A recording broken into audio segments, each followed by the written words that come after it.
നമസ്കാരം. കേരളത്തിന്റെ വികസന സ്വപ്നം എന്ന് ഒരു വിഭാഗം വിശേഷിപ്പിച്ച പദ്ധതി കേരളത്തെ കടബാധ്യതയുടെ കുഴിയിലേക്ക് തള്ളുന്ന ദുരന്തമെന്ന് മറ്റൊരു വിഭാഗം ആരോപിച്ച പദ്ധതി. വർഷങ്ങളോളം കേരള രാഷ്ട്രീയത്തെ തീപിടിപ്പിച്ച അതേ സിൽവർ ലൈൻ പദ്ധതി ഇപ്പോൾ ഔദ്യോഗികമായി അവസാനിപ്പിക്കപ്പെട്ടു. മുഖ്യമന്ത്രി വി ഡി സതീശന്റെ നേതൃത്വത്തിലുള്ള പുതിയ മന്ത്രിസഭ സിൽവർ ലൈൻ പദ്ധതി റദ്ദാക്കാൻ തീരുമാനിച്ചതോടെ കേരള രാഷ്ട്രീയത്തിലെ ഏറ്റവും വിവാദമായ വികസന ചർച്ചകളിൽ ഒന്നിന് താൽക്കാലിക അന്ത്യം കുറിക്കപ്പെട്ടിരിക്കുകയാണ്. ഭൂമി ഏറ്റെടുക്കലിനായി പുറപ്പെടുവിച്ച വിജ്ഞാപനങ്ങളെല്ലാം പിൻവലിക്കുമെന്നും സർക്കാർ വ്യക്തമാക്കി. എന്നാൽ ഈ തീരുമാനത്തോടൊപ്പം വീണ്ടും ഉയരുന്ന ചോദ്യം ഇതാണ്: സിൽവർ ലൈൻ കേരളത്തിന് യഥാർത്ഥത്തിൽ ആവശ്യമായിരുന്നു, അതോ ജനവിരുദ്ധവും സാമ്പത്തികമായി അപകടകരവുമായ ഒരു പദ്ധതിയായിരുന്നു അത്? ഒന്നാം പിണറായി സർക്കാർ മുന്നോട്ട് വെച്ച കെയ്റയിൽ സിൽവർ ലൈൻ പദ്ധതി കേരളത്തിന്റെ ഗതാഗത രംഗത്ത് വലിയ മാറ്റം കൊണ്ടുവരുമെന്നായിരുന്നു അവകാശവാദം.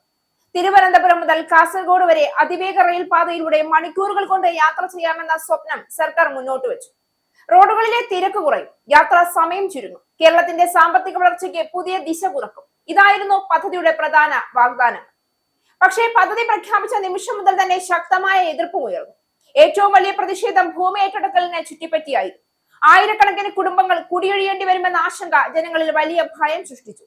വീടുകൾക്കും കൃഷിയിടങ്ങൾക്കും മുന്നിൽ സ്ഥാപിച്ച കല്ലുകൾ തന്നെ പിന്നീട് കേരളത്തിലെ പ്രതിഷേധ രാഷ്ട്രീയത്തിന്റെ പ്രതീകമായി മാറി. പല സ്ഥലങ്ങളിലും സ്ത്രീകളും വയോധികരും വരെ നേരിട്ട് സമരരംഗത്തിറങ്ങി. വികസനം വേണം, പക്ഷേ ജീവിതം തകർത്തുകൊണ്ടല്ല എന്നായിരുന്നു അവരുടെ വാദം. അതോടൊപ്പം പദ്ധതിയുടെ സാമ്പത്തിക വശവും വലിയ ചർച്ചയായി. ലക്ഷക്കണക്കിന് കോടി രൂപ ചെലവാകുന്ന പദ്ധതിക്ക് കേരളം പോലൊരു കടബാധ്യതയുള്ള സംസ്ഥാനത്തിന് പണം കണ്ടെത്താനാകുമോ എന്ന ചോദ്യം ഉയർന്നു. പിന്നീട് ചെലവ് വീണ്ടും ഉയരുമെന്ന ആശങ്കയും ശക്തമായി. പ്രതിപക്ഷം ഇതിനെ കേരളത്തെ സാമ്പത്തികമായി തകർക്കുന്ന പദ്ധതി എന്ന് വിശേഷിപ്പിച്ചു.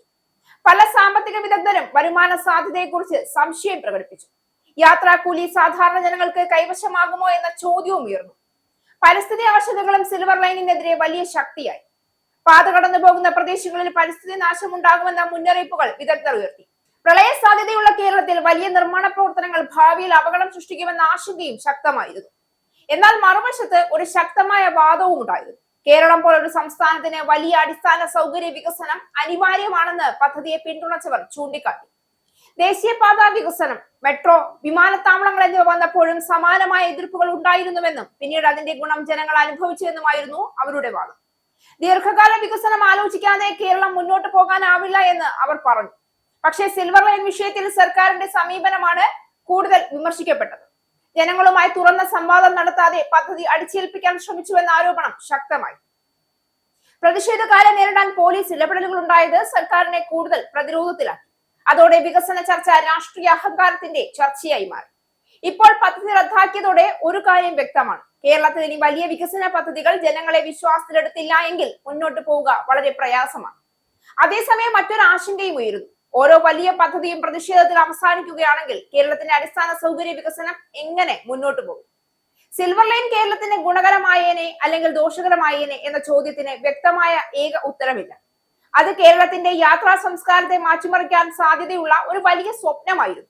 പക്ഷെ അതേസമയം സാമൂഹികവും സാമ്പത്തികവും പരിസ്ഥിതിപരവുമായ വലിയ അപകട സാധ്യതയും അതിനൊപ്പം ഉണ്ടായിരുന്നു എന്നത് യാഥാർത്ഥ്യമാണ്.